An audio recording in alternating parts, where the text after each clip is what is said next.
তারা সমুদ্রের একেবারে মাঝ বরাবর প্রায় 40 বছরের পুরনো একটি জং পড়া জাহাজ খুঁজে পায়। তবে আদেও তারা সেই জাহাজের ইতিহাস সম্পর্কে কিছুই জানত না। সেই জাহাজের কাছাকাছি গেলে নাকি মানুষ অদ্ভুতভাবে উধাও হয়ে যেত এবং প্রায় সেই জাহাজে একটি ছোট্ট বাচ্চাকে দেখা যেত। তবে কেন, কি রহস্য লুকিয়ে আছে এই জাহাজে এবং কেন মানুষ অদ্ভুতভাবে উধাও হয়ে যায়? আসুন জানা যাক এই 40 বছরের পুরনো জং পড়া জাহাজের গোপন রহস্য। গল্পের শুরু হয় 1962 সাল থেকে, যেখানে আমরা প্রশান্ত মহাসাগরের মাঝখানে একটি বিশাল বড় জাহাজ দেখতে পাই, যার নাম হলো অ্যান্টোনিও গ্রাজা। এই জাহাজে মোট 600 জন যাত্রী নিউ ইয়র্কের দিকে যাত্রা শুরু করেছিল।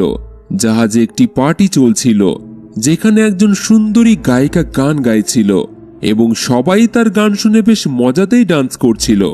জাহাজের সকল যাত্রীরা এই সুন্দর মুহূর্তটিকে উপভোগ করছিল, কিন্তু তারা আদেও জানত না যে আর কয়েক মিনিটের মধ্যেই তাদের সাথে এমন কিছু ঘটতে চলেছে যা ভাবতেও গায়ের রক্ত হিম হয়ে যায়। সেই জাহাজে আমরা কেটি নামের একটি ছোট্ট বাচ্চাকেও দেখি। সে সবার থেকে আলাদা অন্য একটি জায়গায় বসে খেলছিল, তাই জাহাজের ক্যাপ্টেন এসে তাকে নিয়ে গিয়ে তার সাথে ডান্স করায়। ঠিক তখনই আমরা এক রহস্যময় ব্যক্তিকে দেখি, যে জাহাজের ইঞ্জিন রুম থেকে একটি লিভার উপরের দিকে তুলে দেয়। সাথে সাথেই একটি ধারালো তার টান টান হয়ে সব মানুষের শরীর ভেদ করে চলে যায়। চারিদিকটা একেবারে নিস্তব্ধ হয়ে যায়।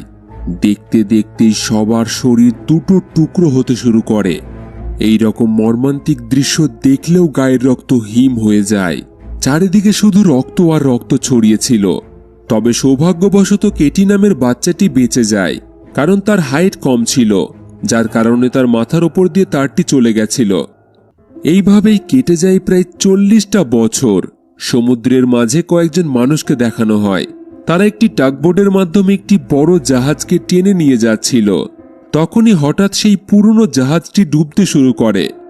এটি দেখে টিম লিডার মার্ফি তার টিমের একজন মেয়ে মরিনকে বলে ওই জাহাজটিতে কি হয়েছে তাকে দেখতে হবে।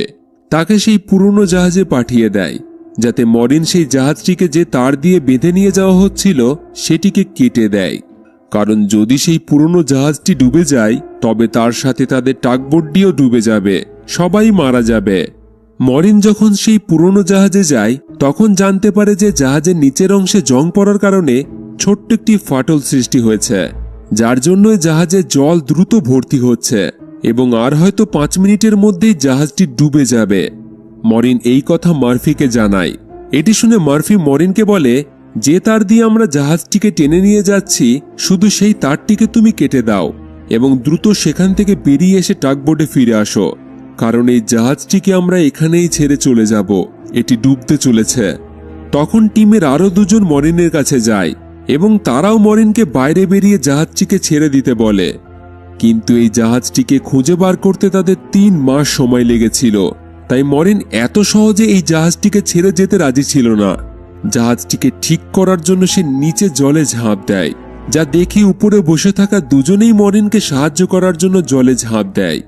এই 3 জন কোনো মতে জাহাজটিকে ডুবে যাওয়ার আগেই তার ফাটলে ওয়েল্ডিং করে জাহাজটিকে ডোবার হাত থেকে বাঁচিয়ে নেয় এবং কোনো মতে সেটিকে কিনারায় নিয়ে আসে। এরপর জাহাজটিকে বাজারে বিক্রি করে প্রচুর টাকা লাভ করে তারা।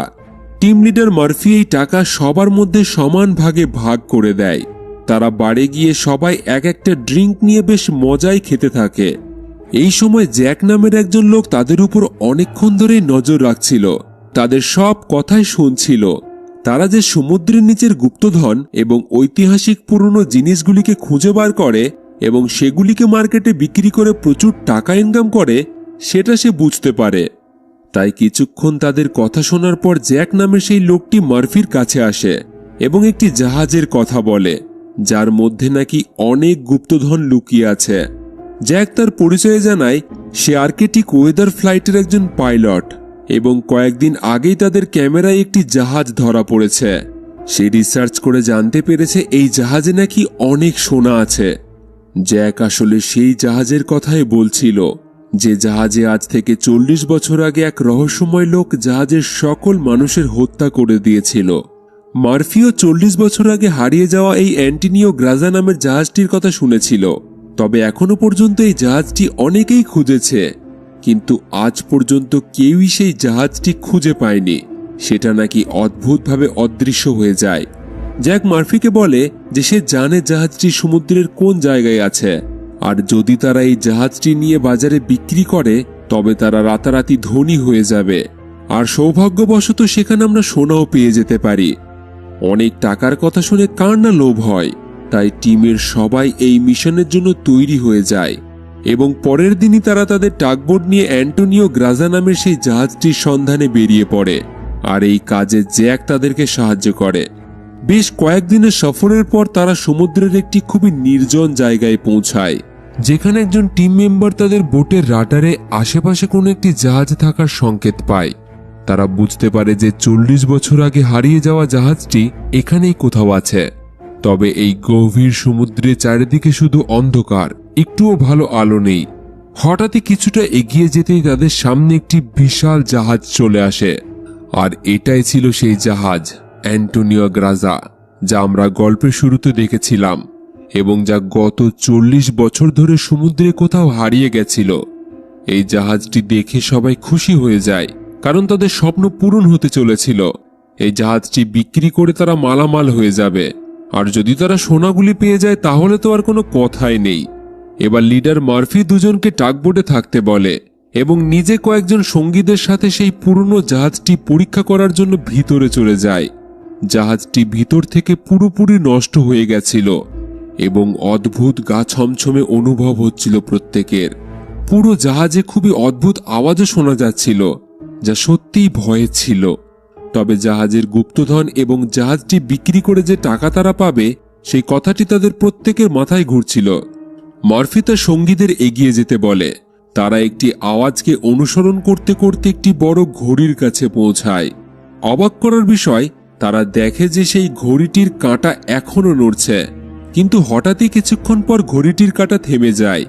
এটি দেখে তাদের কিছু অদ্ভুত লাগে, তবে তারা খুব একটা গুরুত্ব না দিয়ে জাহাজটিকে আরও পরীক্ষা করার জন্য এগিয়ে যায়। ভিতরে জাহাজটি পুরোপুরি ভেঙে চুরে গিয়েছিল, সবকিছু ভাঙা ছিল এবং জাহাজের লোহায় জং পর্যন্ত পড়ে গিয়েছিল। হঠাৎই যাওয়ার সময় নিচের ফ্লোর ভেঙে তাদের একজন সাথী নিচে পড়ে যেতে যাচ্ছিল, কিন্তু ঠিক তখনই মরিন তাকে ধরে ফেলে। আর যখন মরিন তাকে উপরে টানছিল, ঠিক তখনই সে নিচে সিঁড়িতে একটি মেয়েকে দাঁড়িয়ে থাকতে দেখে। এই মেয়েটি ছিল সেই বাচ্চা মেয়েটি যে 40 বছর আগে অর্থাৎ 1962 সালে জাহাজে একা বেঁচে গিয়েছিল। সৌভাগ্যবশত সেদিন তার মাথার উপর দিয়ে তারটি চলে গেছিল, কিন্তু অবাক করার বিষয় 40 বছর পরেও তার বয়স ততটাই ছিল। তবে কি এই মেয়েটি জীবন্ত, নাকি এই মেয়েটির আত্মা ছিল ওটি? মরিন যখন মেয়েটিকে আবার দেখে তখন মেয়েটি হঠাৎ কোথাও গায়েব হয়ে যায়। এর মানে এই মেয়েটির আত্মাই এই জাহাজে ঘোরাফেরা করছে। তবে মরিনের মনে হয় এটা হয়তো তার চোখের ভুল। তারা কোনো মতে তাকে উপরে টেনে তোলে। মরিনের এবার ভয় হতে শুরু করে, কিন্তু এই জাহাজটিকে এখনো পরীক্ষা করা বাকি ছিল। জাহাজটি আকারে বিশাল বড় ছিল, তাই তারা জাহাজটিকে আরো ভালোভাবে দেখতে শুরু করে। চলতে চলতে তারা জাহাজের মেইন কেবিনে পৌঁছায়। অদ্ভুত ব্যাপার ছিল, সেখানে তারা একটি ডিজিটাল ঘড়ি খুঁজে পায়। এটি দেখে তারা আসলে অবাক হয়, কারণ 40 বছর আগে এইরকম ডিজিটাল ঘড়ি তো হতোই না। তবে তারা এটা পরিষ্কার বুঝতে পারে, তাদের আসার আগে এই জাহাজে অবশ্যই কেউ এসেছিল।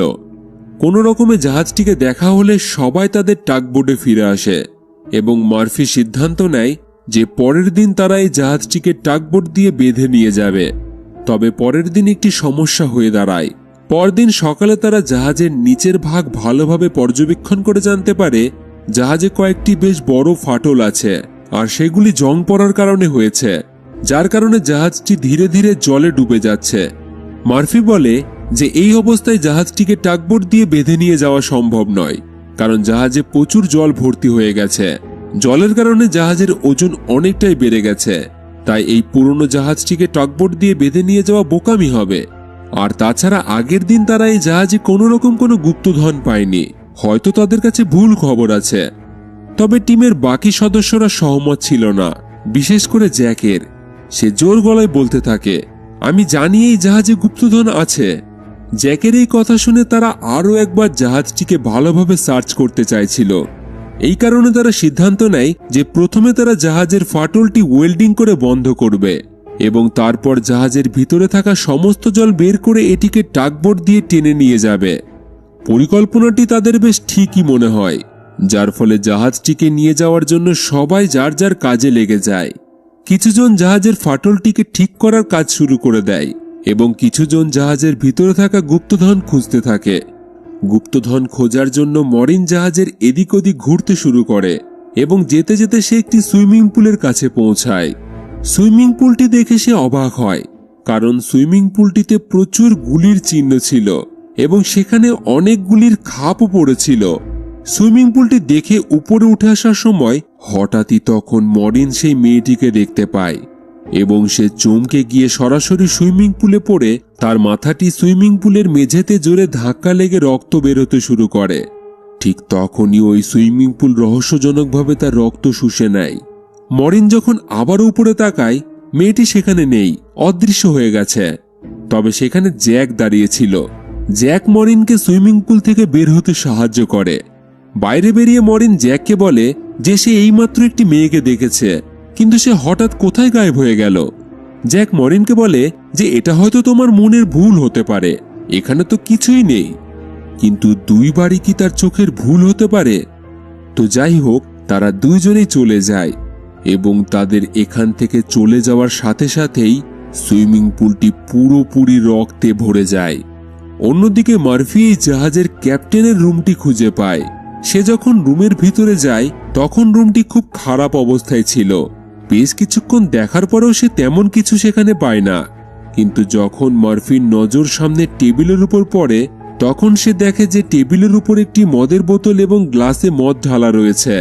এটা দেখে মনে হচ্ছিল যেন কেউ এইমাত্রই মদ খেয়ে চলে গেছে। মার্ফি কিছু না ভেবেই গ্লাসটি তুলে খেতে শুরু করে। তখনই তার নজর সামনে লাগানো আয়নাতে পড়ে এবং আয়নাতে মার্ফি এই পুরনো জাহাজের ক্যাপ্টেনকে দেখতে পায়।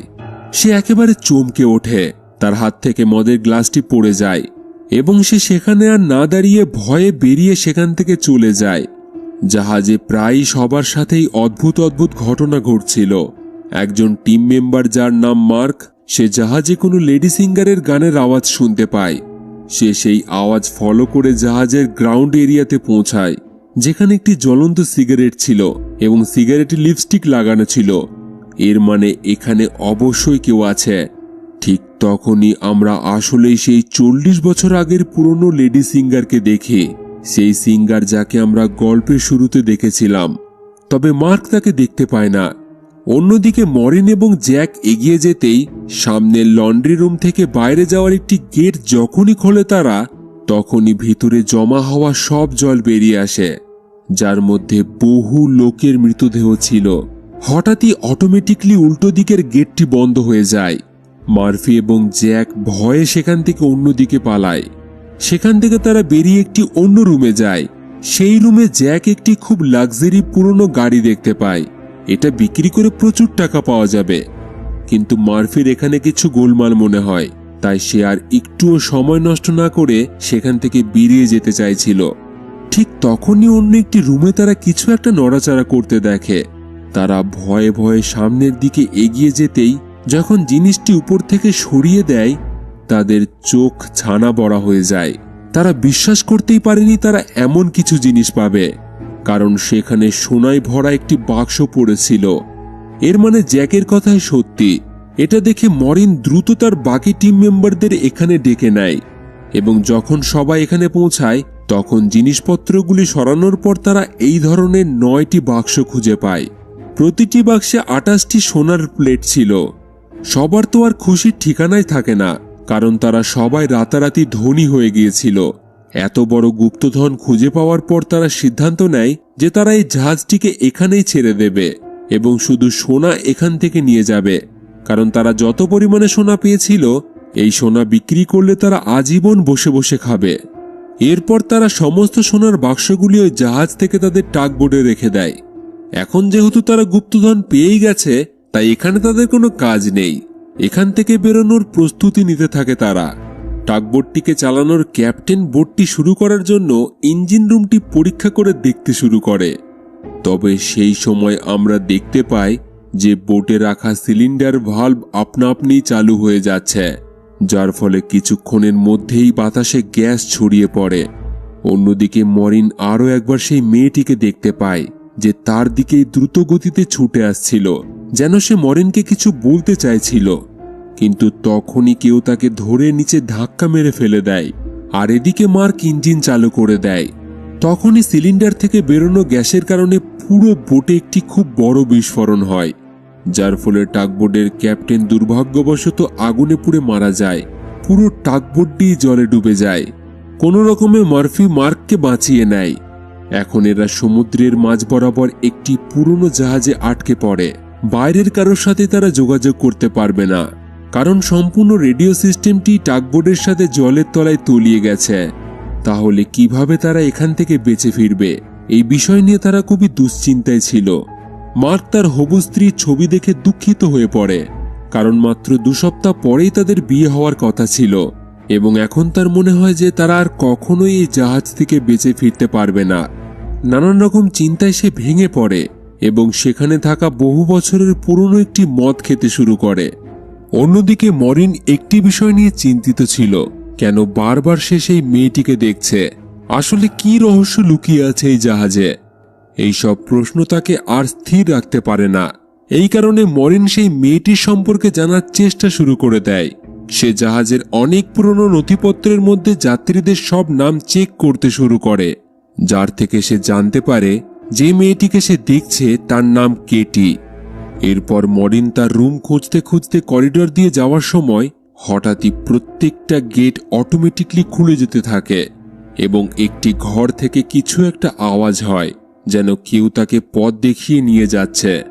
তখনই সেখানে একটি রুমের গেট খুলে যায় এবং এটাই ছিল ওই ছোট্ট বাচ্চা মেয়েটির ঘর। চারিদিকে ছোট ছোট পুতুল এবং অনেক বাচ্চার জামা কাপড় পরে আছে। দেখতে দেখতে যখন সে আলমারিটিকে খোলে, ঠিক তখনই ভয়ে চমকে ওঠে। তার মধ্যে একটি বাচ্চা মেয়ের মৃতদেহ ঝুলন্ত অবস্থায় রয়েছে। সে যে এই রকম কিছু দেখবে কখনোই কল্পনা করতে পারেনি। কোনো মতে মরিন নিজেকে সামলায় এবং সেই কঙ্কালের গলায় ঝোলানো লকেটটিকে খুলে দেখে তার মধ্যে সেই ছোট্ট মেয়েটির বাবা মায়ের ছবি ছিল। তখনই কেটির আত্মা পিছন দিক থেকে তাকে ডাকে। সে চমকে ওঠে। কেটি বলে সে যেন লকেটটিকে বন্ধ না করে। অনেক বছর পর সে তার বাবা মাকে দেখছে। এইসব দেখে মরিনের তখনও বিশ্বাস হচ্ছিল না যে সে একটি মৃত মেয়ের সাথে কথা বলছে। আর যখন সে লকেটটি কেটির হাতে তুলে দিতে যায়, তখন লকেটটি কেটির হাতের আর পার হয়ে যায়। এইবার মরিনের বিশ্বাস হয়ে যায় যে এই মেয়েটি কোনো মানুষ নয়, বরং একটি আত্মা। কেটি মরিনকে জানায় যে এই জাহাজে আরও অনেক লোকের আত্মা বন্দী আছে এবং সেই লোকটিকে না মারা পর্যন্ত এই আত্মাগুলো এখান থেকে মুক্ত হতে পারবে না, যে লোকটি এই সকল আত্মাকে এখানে বন্দী করে রেখেছে। মরিন কেটিকে জিজ্ঞাসা করে সেই লোকটি কে যে তোমাদেরকে বন্দী করে রেখেছে। কেটি যেই মরিনকে সেই লোকটি সম্পর্কে বলতে যায়, তখনই হঠাৎ ছাদের উপর কিছু অদ্ভুত জিনিস বের হতে শুরু করে, যা পুরো ঘরে ছড়িয়ে যেতে থাকে। এটি দেখে কেটি ভয় পেয়ে যায় এবং সে মরিনকে বলে যে যত তাড়াতাড়ি সম্ভব তোমরা এই জাহাজ ছেড়ে পালিয়ে যাও, না হলে তোমরা সকলেই মারা যাবে। এরপর কেটি গায়েব হয়ে যায়। অন্যদিকে মার্ক পুরো বোতলের মদ খাওয়ার পর তার মাথা ঘুরতে শুরু করে। হঠাৎই তার আশেপাশে পড়ে থাকা সমস্ত টেবিল এবং চেয়ার নড়তে শুরু করে। দেখতে দেখতে আশপাশের সবকিছু ঠিক হয়ে নতুন হয়ে যায় এবং 40 বছর আগে এই জাহাজে যে লোকেরা মারা গিয়েছিল তারা আবার মার্কের সামনে জীবন্ত অবস্থায় দাঁড়িয়ে থাকতে দেখা যায়, যারা মার্ককে উদ্দেশ্য করে হাততালি দিতে শুরু করে। প্রথম দিকে মার্কের কাছেও ব্যাপারটা অদ্ভুত লাগে, কিন্তু তারপর সে ভাবে এই সবকিছু হয়তো মদের জন্য হতে পারে, হয়তো সে ভুল দেখছে। তবে পরের মুহূর্তেই সেই লেডি সিঙ্গার মার্কের কাছে আসে এবং সে মার্কের সাথে ইন্টিমেট হতে শুরু করে। লেডি সিঙ্গারটি পুরোপুরি মার্ককে বশ করে তার পিছনে লাগিয়ে দেয়। মার্কও কিছু না ভেবেই তার পিছনে যেতে থাকে। বোকা মার্ক বুঝতেই পারে না যে এই সিঙ্গার তাকে ফাঁদে ফেলেছে এবং এরা কেউই জীবন্ত নয়। সেই লেডি সিঙ্গার জাহাজের একেবারে কিনারায় দাঁড়িয়ে মার্ককে তার দিকে ডাকতে থাকে। সিঙ্গারকে পাওয়ার লোভে মার্ক তার দিকে এগিয়ে যেতেই শরীরের আর পার হয়ে উপর থেকে নিচে পড়ে মারা যায়। অন্যদিকে মার্ফিকে দেখানো হয় যে এই জাহাজের ক্যাপ্টেনের রুমে বসেছিল। তখনই সে দেখে যে টেবিলের উপরে মদের বোতলটি আপনা আপনি সরতে শুরু করেছে। হঠাৎই তার সামনে এই জাহাজের ক্যাপ্টেনের আত্মা এসে যায়। এটি দেখে মরিন বেশ ঘাবড়ে যায়। তখন জাহাজের ওই ক্যাপ্টেন তাকে গ্লাসে মদ ঢেলে খেতে বলে। একই সাথে সে তাকে একটি ছবি দেখায়। ছবিটি ছিল একটি পুরনো জাহাজের। জাহাজটির নাম হলো লোরেলাই। ক্যাপ্টেন জানায় যে আজ থেকে বহু বছর আগে আমাদের কাছে সমুদ্রে ভেসে একজন লোক এসেছিল। সে লোরেলাই জাহাজের যাত্রী ছিল এবং সে তার জাহাজের কথাই আমাদের বলেছিল। সে বলেছিল যে লোরেলাই জাহাজটি বিপদের মধ্যে আছে, সেটি ডুবতে শুরু করেছে, তবে সেই জাহাজে অনেক গুপ্তধন লুকিয়ে আছে। যখন আমরা লোরেলাই জাহাজটিকে উদ্ধার করি তখন আমরা সত্যি সেই সমস্ত গুপ্তধন পেয়ে যাই। তবে সেই জাহাজে কেউই আর বেঁচে ছিল না, তারা সবাই মারা গেছিল একমাত্র ওই ব্যক্তিটি ছাড়া। এরপর ক্যাপ্টেন মার্ফিকে ওই ব্যক্তিটির ছবি দেখিয়ে বলে, এই সেই লোক যে আমাদেরকে বলেছিল যে লোরেলাই জাহাজে গুপ্তধন আছে। মার্ফি সেই লোকটির ছবি দেখে একেবারে হতবাক হয়ে যায়, কারণ সেই লোকটি আর কেউ নয় বরং জ্যাক ছিল। এবং এই ছবিটি ছিল 40 বছরের পুরনো। 40 বছর পেরিয়ে যাওয়ার পরেও আজও তার বয়সের কোনো পরিবর্তন হয়নি। ছবিতে তাকে ঠিক তেমনই দেখাচ্ছিল যেমন সে বর্তমানে দেখতে। তাহলে জ্যাক আসলে কে? সে তো মানুষ হতে পারে না, আর মানুষ এত বছর জীবিত থাকতে পারে না। মার্ফি বুঝতে পারে যে জ্যাক কোনো মানুষ নয়, সে হয়তো কোনো শয়তান। এইসব জানতে পেরে মার্ফি দ্রুত তার টিমকে এই জাহাজ থেকে বের করে নিয়ে যেতে চায়। তাড়াতাড়ি সে তার সঙ্গীদের খুঁজতে শুরু করে, কিন্তু হঠাৎই একটি আগুনে পোড়া মানুষের আত্মা তার সামনে চলে আসে। আর এটা হলো তাদের ডাকবোর্ডের ওই ক্যাপ্টেন, যে গ্যাস লিক হওয়ার কারণে বিস্ফোরণে মারা গিয়েছিল। মার্ফি এবার বিশ্বাস করতে শুরু করে পুরো জাহাজটি অভিশপ্ত। এখানে একবার মানুষ আসলে আর বেরোতে পারে না। সে মার্ফির দিকে এগিয়ে আসতে শুরু করে। নিজেকে বাঁচানোর জন্য মার্ফি দৌড়াতে থাকে, কিন্তু তখনই তার সামনে মরিন চলে আসে। ওই আত্মা সাথে সাথেই গায়েব হয়ে যায়। কিন্তু মার্ফি মরিনের চেহারায় ওই মরে যাওয়া ক্যাপ্টেনের মুখ দেখতে পায়। তাই মার্ফি তাকে আত্মা ভেবে নিজের প্রাণ বাঁচানোর জন্য তার উপর আক্রমণ করে। মরিন নিজেকে বাঁচানোর জন্য তার পায়ে আঘাত করে, তবে এতেও মার্ফি থামে না। সে আবারও মরিনের উপর আক্রমণ করার জন্য উঠে দাঁড়ায়, কিন্তু ঠিক তখনই মরিনকে মারার আগেই পিছন দিক থেকে জ্যাক এসে লোহার রড দিয়ে মার্ফির মাথায় আঘাত করে অজ্ঞান করে দেয়। তবে জ্যাক যে একজন শয়তান সেটা মার্ফি ছাড়া কেউই জানত না। তার অশুভ কিছু উদ্দেশ্য ছিল, সেটা আমরা মুভি শেষে জানতে পারবো। জ্যাকও বুঝতে পেরেছিল যে মার্ফি তার সব সত্য জানতে পেরে গেছে, তাই সে মার্ফিকে তার পথ থেকে সরানোর জন্য সবাইকে তার বিরুদ্ধে উস্কানি দিতে শুরু করে। সে বলে, মার্ফির যদি জ্ঞান ফেরে তাহলে সে আবার আমাদের ক্ষতি করতে পারে, তাই তাকে আমাদের কোথাও আটকে রাখা উচিত। এই বলে এমনভাবে সকলকে বোঝায় সে তার কথায় সবার ঠিক মনে হয়। তাই তারা মার্ফিকে একটি ট্যাঙ্কের মধ্যে বন্ধ করে রাখে। এবার যেভাবেই হোক এখান থেকে তাদেরকে বেঁচে ফিরতে হবে, কিন্তু বেরোনোর জন্য কোনো রাস্তা নেই। এর আগেই তাদের টাগবোটটি ডুবে গেছে, এবার তারা কি করবে? এই বিষয় নিয়ে বেশ কিছুক্ষণ আলোচনা হয় এবং তারা সিদ্ধান্ত নেয় এই জাহাজটিকে তারা যেভাবেই হোক মেরামত করে এখান থেকে নিয়ে যাবে। আর এখন এটাই এখান থেকে বেঁচে ফেরার একমাত্র পথ। প্ল্যান অনুযায়ী জাহাজ মেরামত করার কাজে লেগে যায় তারা। দ্রুত তারা জাহাজের যে জায়গাটি দিয়ে জল ভিতরে আসছিল সেই জং পড়া অংশটি ওয়েল্ডিং করে বন্ধ করে দেয় এবং পাম্পের সাহায্যে জাহাজের ভিতরে জমা সকল জল বাইরে বের করতে শুরু করে। মার্ফি তখন দেখে তাদের একজন সদস্য তো নিখোঁজ। মার্ক, সে কোথায়? তাকে তো অনেকক্ষণ ধরেই দেখা যাচ্ছে না। তাই মার্ফি তাকে খুঁজতে বেরিয়ে পড়ে। তখনই আবারও সেই বাচ্চা মেয়েটির আত্মা তার সামনে আসে। সে বলে, তুমি যাকে খুঁজছো সে মারা গেছে, সে আর বেঁচে নেই। এই বলে সে তাকে তার মৃতদেহটিকে দেখায়। মার্ক লেডি সিঙ্গারকে পাওয়ার আশায় উপর থেকে পড়ে মারা গেছে। কেটি তাকে বলে, আমি তোমাকে কিছু দেখাতে চাই। এই বলে যখনই সে মরিনের কাঁধে হাত রাখে তখনই সে 1962 সালের সেই রাতে চলে যায় যেদিন এই সব ঘটনা ঘটেছিল। সেই রাতে জাহাজে উপস্থিত সমস্ত লোককে খুব নির্মমভাবে হত্যা করা হয়েছিল।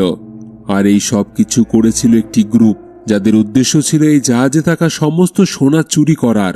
এই গ্রুপ খাবারে বিষ মিশিয়ে অনেককেই মেরে ফেলেছিল এবং কিছু লোককে ধারালো তার দিয়ে 2 টুকরো করে দেওয়া হয়েছিল, আর কিছু জনকে ওই সুইমিং পুলে গুলি করে ঝাঁঝরা করে দেওয়া হয়েছিল। এদের এই বর্বরতা থেকে কেটিও বাঁচতে পারেনি। তারা কেটিকে তার রুমে নিয়ে গিয়ে আলমারির মধ্যে ফাঁসিতে ঝুলিয়ে দেয়। আর এই সব কিছুর পিছনে ছিল সেই লেডি সিঙ্গার, যে সোনা লুট করার জন্য এই পুরো পরিকল্পনা তৈরি করেছিল এবং তার লোকেদের সাহায্যে সে জাহাজে উপস্থিত সমস্ত লোককে মেরে ফেলে, যার পর তারা সকল সোনার মালিক হয়ে যাবে। জাহাজের অফিসারও লেডি সিঙ্গারের সাথে মিলেছিল। লেডি সিঙ্গারের ইশারায় সে তার নিজের সঙ্গীদেরকেও মেরে ফেলে, কিন্তু সে জানত না আসল রহস্যটা কি। যেই সে ঘুরে দাঁড়ায়, লেডি সিঙ্গার তাকেও গুলি করে মেরে দেয়। ওই লেডি সিঙ্গার মনে করে যে এই সমস্ত সোনা এখন তারই, কারণ জাহাজে উপস্থিত সবাই মারা গেছে। কিন্তু তখনই একজন রহস্যময় মানুষকে দেখা যায়, যে এই পুরো খেলার মাস্টারমাইন্ড ছিল। সে লোহার শিকল দিয়ে শেষমেশ লেডি সিঙ্গারটিকেও ঝুলিয়ে মেরে ফেলে। মরিনকে কেটিয়ে সবকিছুই দেখাচ্ছিল এবং তখনই সে সেই রহস্যময় ব্যক্তিটিকে দেখে, যাকে দেখে মরিন আশ্চর্য হয়ে যায়, কারণ সেই লোকটি আর কেউ নয় বরং জ্যাক, যে তাদের সোনার লোভ দেখিয়ে এখানে নিয়ে এসেছে। আর এমনটাই সে 1962 সালে করেছিল। সবার মধ্যে সোনার লোভ তৈরি করে একে অপরকে দিয়ে হত্যা করিয়ে দিয়েছিল সে। একইভাবে তাদেরকেও এই জাহাজে আনা হয়েছে। এছাড়াও জাহাজটিতে বড় বড় ফুটো হয়ে যাওয়ার কারণে জাহাজটি ধীরে ধীরে জলে ডুবে যাচ্ছিল। তাই জাহাজটিকে ঠিক করার জন্য এমন কিছু লোকের দরকার ছিল, যারা জাহাজকে ডুবে যাওয়ার হাত থেকে বাঁচাতে পারে। তাই জ্যাক চালাকি করে তাদেরকে এখানে নিয়ে আসে। আর এখন জাহাজটি পুরোপুরি ঠিক হয়ে গিয়েছিল। তাই জ্যাকের এখন এই লোকেদের আর কোনো দরকারই ছিল না।